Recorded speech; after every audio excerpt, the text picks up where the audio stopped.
How's it going, everybody, and welcome back to Talking Wolves. We've got a brand new video for you today talking about a couple of changes that have happened over the last week or so, high up at Wolves in the hierarchy at the club. As always, guys, hope you're keeping well and safe, and of course enjoying the World Cup break so far. It's been probably one of our longest breaks without a video, to be fair. I think it's been about 10 days, but we're back. And yeah, some interesting news, obviously, to talk about. As always, let me know your thoughts in the comment section down below. And a big shout out to our channel partners over at Football Prizes. Every week they've got a new Wolves prize, and this week it is a signed Ryan Aït-Nouri shirt. So get involved with that. A link to join that prize draw is in the description down below. But yes, some big news and some news that a lot of fans were wanting, really. Scott Sellars, who was the technical director at the club, has gone. He's left his role at Wolverhampton Wanderers and no longer at the club.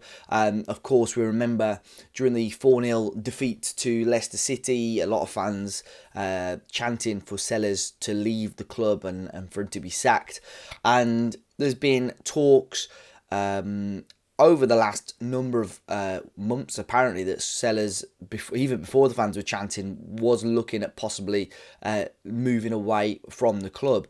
The conversation has obviously been sorted with him now, and he has left. The news was broke last Friday, actually, by Football Insider, closely followed up by Liam Keane from the Express and Star, and then we had, obviously, final confirmation of that a couple of days ago.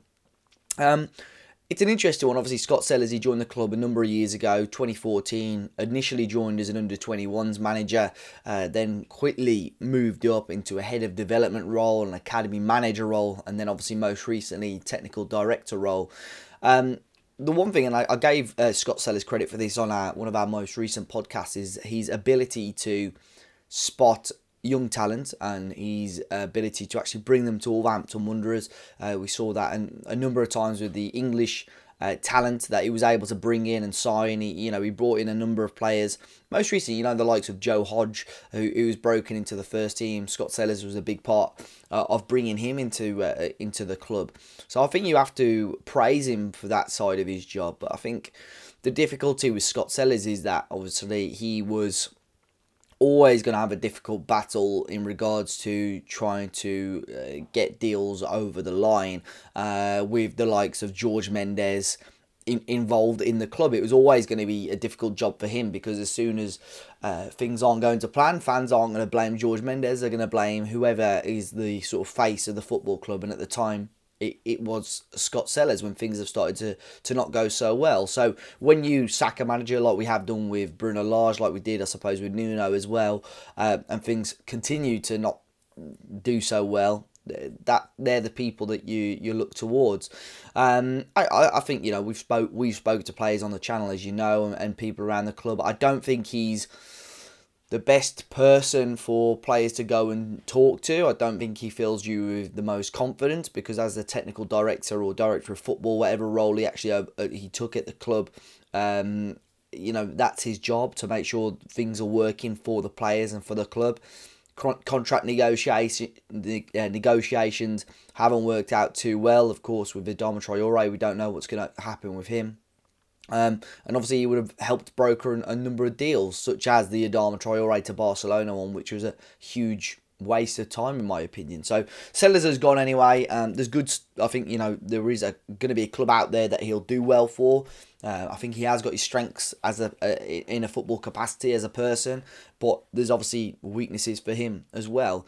Now, a lot of us thought with Fran Garagaza joining Julen Lopetegui at Wolverhampton Wanderers that he would eventually take on the role that Scott Sellars had, seeing as he had that role at Spanish club Eibar. But that wasn't the case. It was a little bit of a surprise very shortly after the news of Scott Sellars' departure that Matt Hobbs is going to be the new sporting director at Wolves.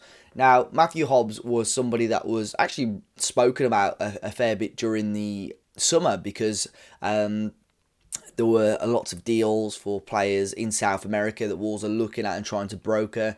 The most notable one being the Enzo Fernandez deal from River Plate. He's gone on to Benfica and done superbly, to be fair.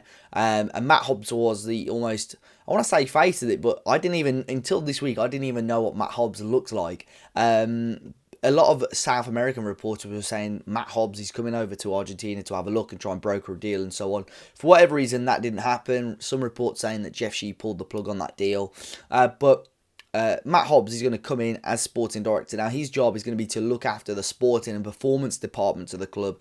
That includes your men's first team, your academy, your women's teams, your girls' teams. So he's sort of going to be the man trying to orchestrate everything, trying to link all the departments together. So it's a massive, massive job that he's got on his hands here, and it's going to be similar to the one that Scott Sellars had, but I think he's going to bring fresh ideas, a fresh face to it as well. And it sounds like that Walt did an article, almost like a mini interview with him, which is well worth the time to check out and read. It sounds like he's got good relationship so far with the new people that had come into the club, such as Lopetegui, such as his staff as well. And this is a move that would have obviously been in the plans and been spoke about with Julen Lopetegui before he took the job, so Lopetegui would have been aware of this. So it'll be really intriguing to see how this almost new regime works at the club. Now, to find out more about Matt Hobbs, he has been at Wolves for a number of years, 7 years in fact, had roles more recently as the chief scout at the club and head of player recruitment. Previously, he was a lower league footballer, but very quickly moved on to the recruitment side of things. His dad has actually been part of Chelsea's recruitment departments for the last 15 years or so. So it's something that he's aware of, he's known of for a long, long time. But like I said, that interview that he did on the Wolves website was quite intriguing.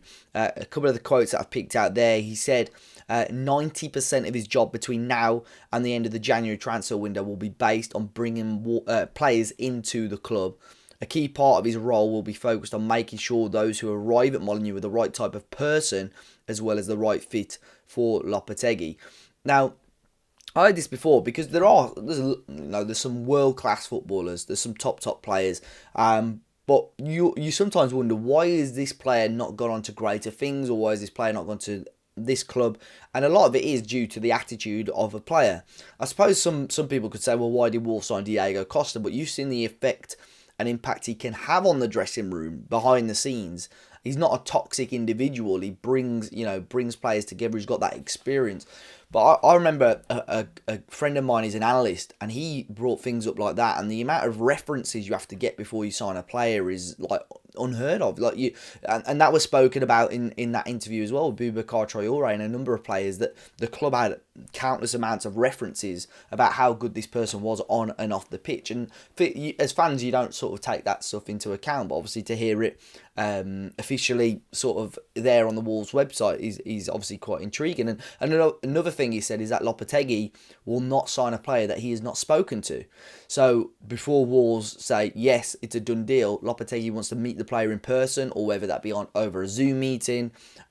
He wants to feel for them as a person as well, which I think is a huge boost. And it's intriguing to see, or to find out, if that happened under Bruno or if that happened under Nuno, rather than players just turning up at the football club. And this way, Lopetegui's got much more of a handle on things than what Bruno Lage probably had at the club. Lopetegui is going to have much more of a stronger say, which I think for the club from now onwards, especially going into January, if we are able to bring in some quality players, is going to be a huge, huge boost for the team. Now, the team did return back to first team training as of the 26th, Saturday the 26th, which was today, and really looking forward to seeing them obviously back in action. Gillingham is going to be the first game back just before Christmas at Molineux, and of course we're going to have some update videos coming up over the next few weeks or so.